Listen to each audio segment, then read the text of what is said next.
My name is Mohamed Elhag. I'm Principal Management Consultant with Atkins Management Consultancy, and I'm also an Associate Business and Process Advisors with Mickey. Hopefully I'm going to bring a different flavor today. I'm coming basically from the management consultancy world, the corporate world. And throughout the years, I've worked in a number of organizational transformation projects. Very recently, mainly within establishing knowledge management frameworks for various pharmaceutical, local governance, central governance, and so on.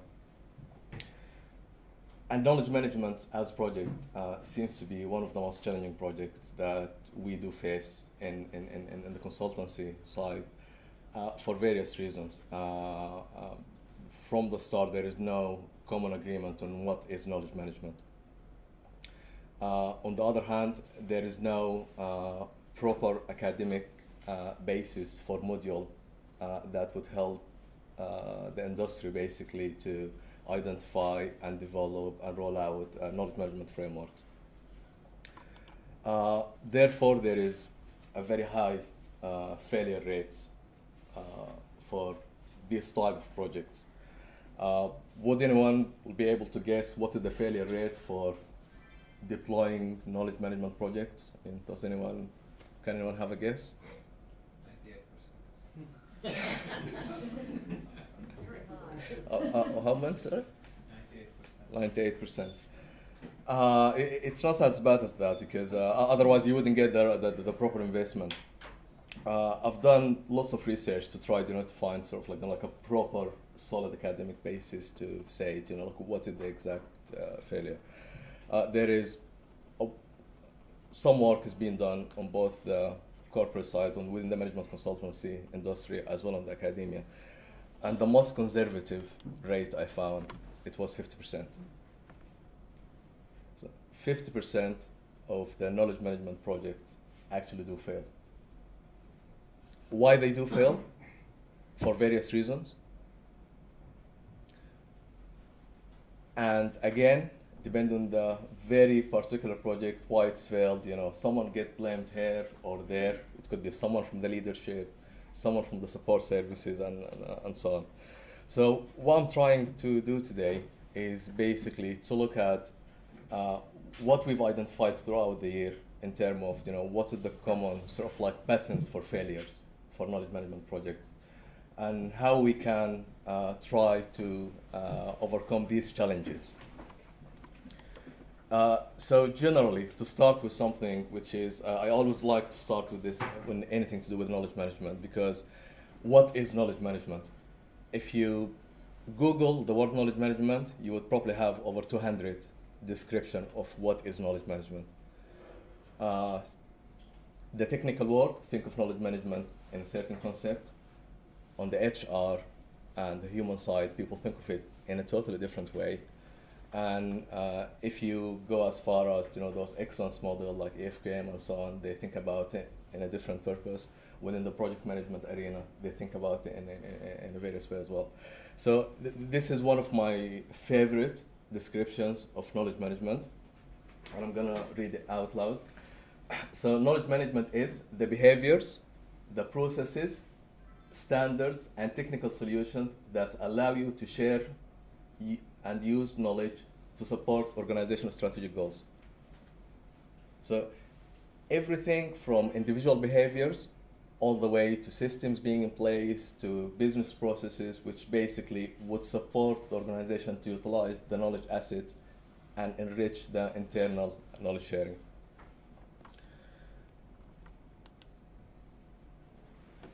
So in terms of the issues that we feel, or the issues which is normally is the really stop knowledge management from going ahead. We've highlighted few issues here, which is basically, it's purely based on the experience and the reading that we've done. And one of the key one, the alignment with the strategy. So aligning knowledge management initiative with the strategy for the organization is key. So what we have here, normally, that you would have an organizational strategy, it could be driven, for example, in public sectors by, like government agenda. In private sectors, it could be, by the shareholders and so on. And it could be also there is some sort of like, regional, international laws, regulations, and so on that drive the formation of an organization strategy. When it comes to knowledge management strategy, it should really be formed in a way to serve the organizational strategy, to help the organizational strategy to achieve its goals. What we see normally in the industry, you would have a CAM practitioner who would come in and create and develop a knowledge management strategy without really looking at the relationship between the knowledge management strategy and the overall organization strategy. And once a knowledge management strategy is basically formed properly, then it should be cascaded down to a number of activities and ongoing process and so on to support the organization. So this is one of the initial alignment issue that we face. Mm-hmm. Yeah. Go on. Did you recognize security of information as one of the failure of It is coming in another one later. So for people who's familiar with organizational management systems, for organization who has management system, because many of the organizations actually they don't have like an agreed overall management system. And what is management system is basically is the guidelines for how the organization is operated. So things like the formal organization chart, the internal policies, the adopted standards, being technical or otherwise, the processes, the procedures, and the various guidelines from the particular industry related to the organization.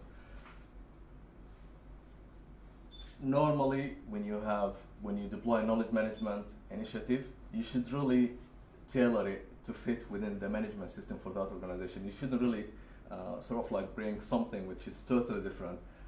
If you try to deploy it from a process perspective and so on, it doesn't fit in. And again, this is one of the key failure areas that we've seen in knowledge management projects. Alignment with quality and excellence.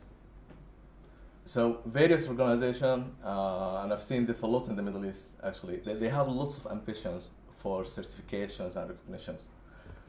So you would have, for example, the AFQM, the Excellence Model, the European Framework for Quality Management, and it has a knowledge management requirement there. And so often, knowledge management framework get deployed without proper alignment within these standards, although the organization is already adopting the standard.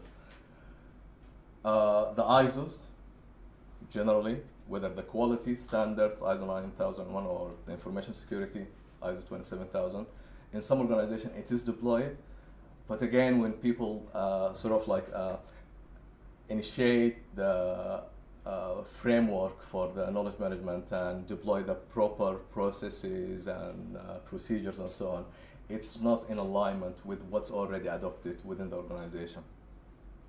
And that applies to the various ISO standards, including information security. Investors in people is something that people, it is widely used in the UK and adopted, but it started to be recognized more internationally recently. And it's basically is to do with how good the organization in investing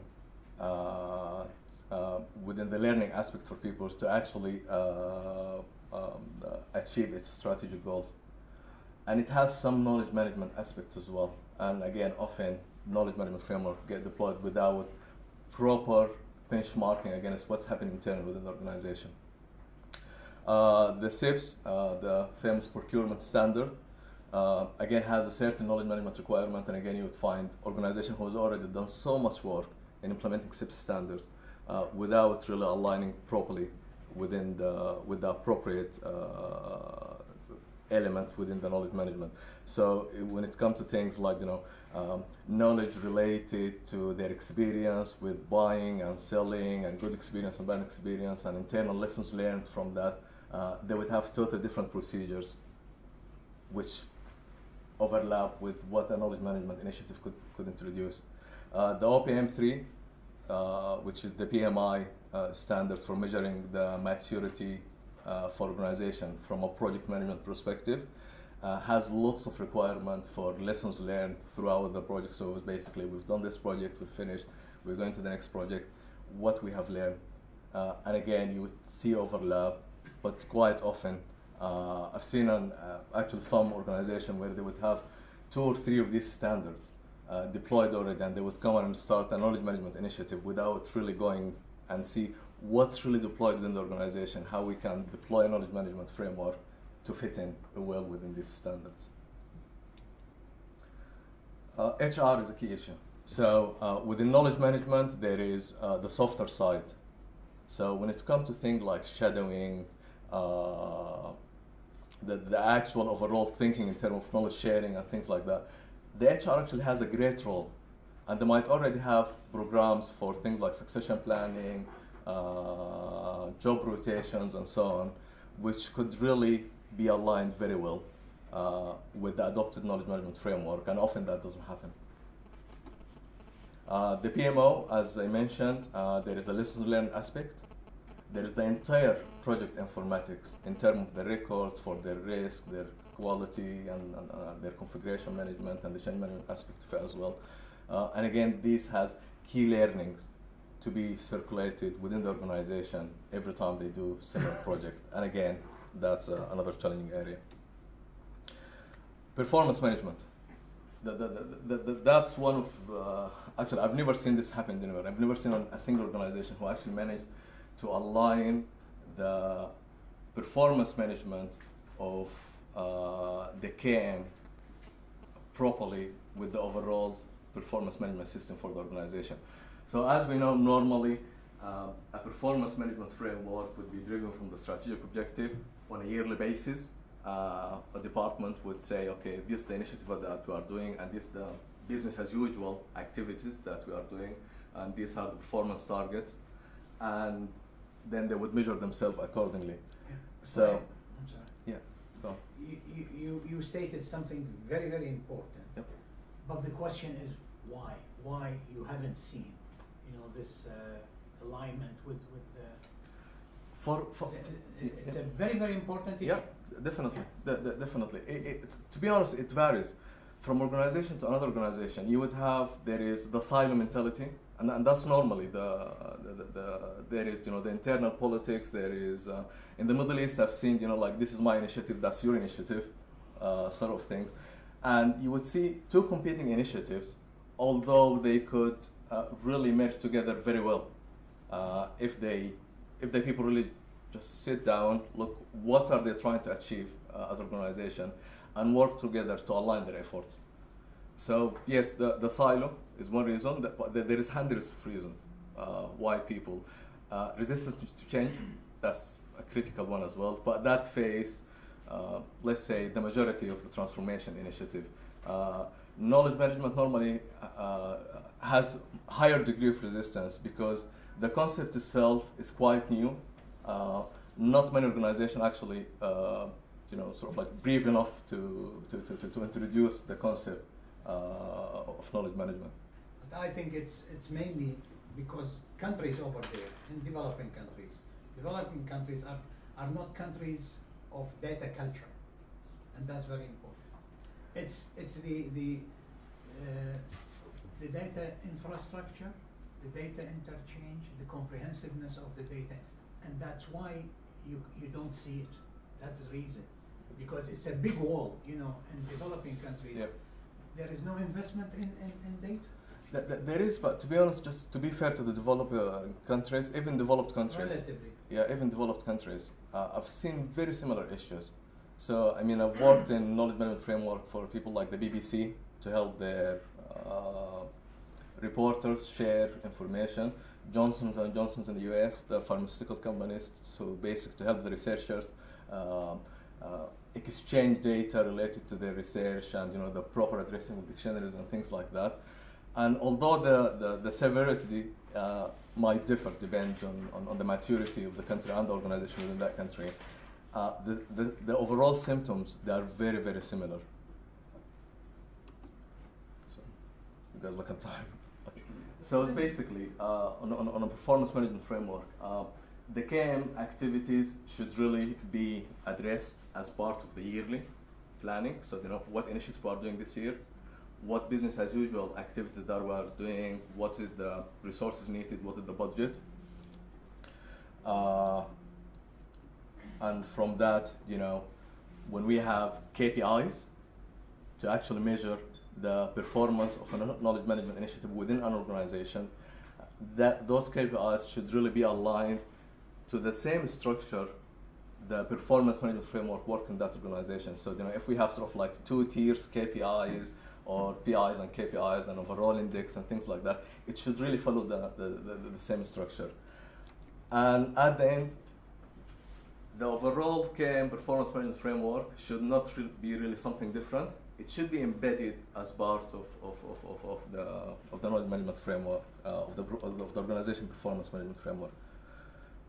Very quickly, I'm just going to take you through some examples of various knowledge management initiatives, and I think that this would probably be quite relevant to people who's not familiar with this type of initiatives. So we have the Improvement and Development Agency. It is a government agency here in the UK, and they've started an initiative to create communities. It's communities of practice and communities of interest, and it's basically to bring practitioners from the various government entities as well as individuals of interest to work together collaboratively on an online platform to basically resolve various issues. So there is, waste management, community of practice, sustainability, and so on. Another example, this is a famous pharmaceutical company, and what they did basically, they established what they've called, it's basically yellow pages, but what they've called yellow pages, blue pages, visual form, which is basically they've set up an online platform to bring the information about all their employees as well as the external expert, so they can, in terms of reaching and knowing who knows what, become a little bit easier. The United States Army is always one of the key leaders when it comes to knowledge management. They've established a performance management framework to basically measure the performance of the key personnel within their knowledge management unit. The DVLA, over here, it's the agency which is basically involved in licensing drivers and vehicles. At the 70s, these guys had key challenges because so many people were about to retire. And what they really did, they looked for a way to capture the local knowledge, because the DVLA has lots of offices all over the UK, and people within those offices, they had the local knowledge in terms of like when we're gonna have rush and so on. So what they did, they started a job rotation where they took some of their junior staff and rotated them over the various areas where there was sort of like knowledge gap or knowledge transfer risk. The Department of Municipal Affairs in Abu Dhabi, again, this was one of the shining examples when it comes to online platform for knowledge collaboration. So it's basically there was over 5,000 employees, and they've established what they've called the Musharaka platform, which is basically an online platform that bring practitioners together. So HR from the various entities, they come together in terms of lessons learned and things like that.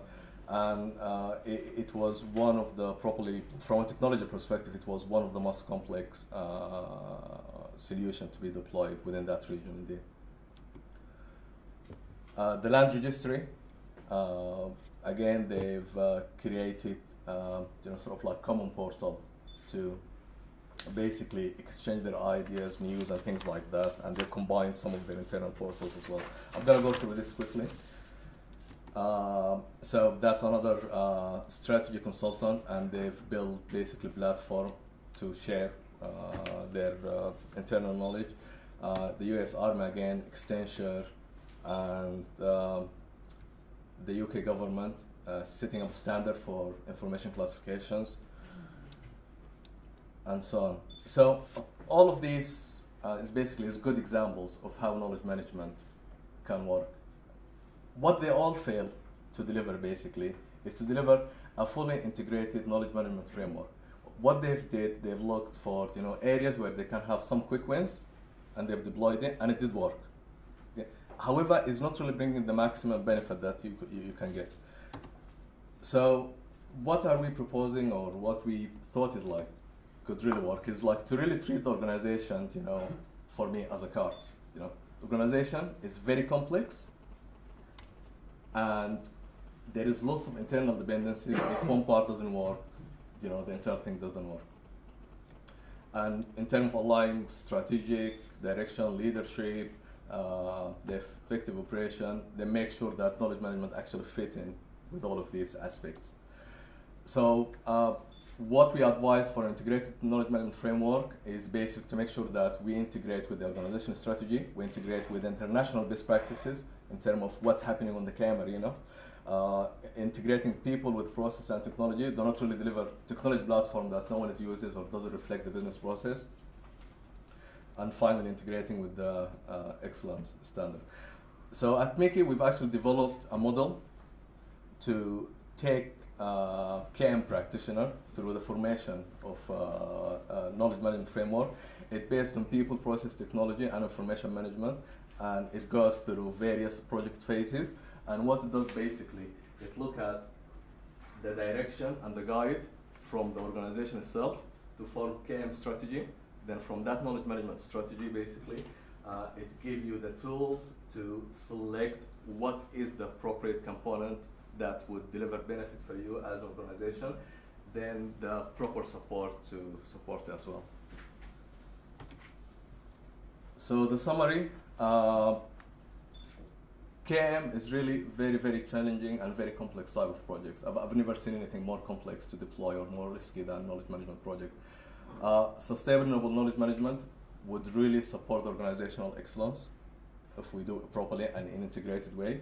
Then alignment is success. So alignment between those components, if we have multiple KM initiatives, we need to make sure that they do serve each other. Alignment with organizational drivers in terms of what that organization needs to achieve rather than just having a knowledge management initiative for the sake of it. Then alignment with international best practices. And that's it for me. Thank you.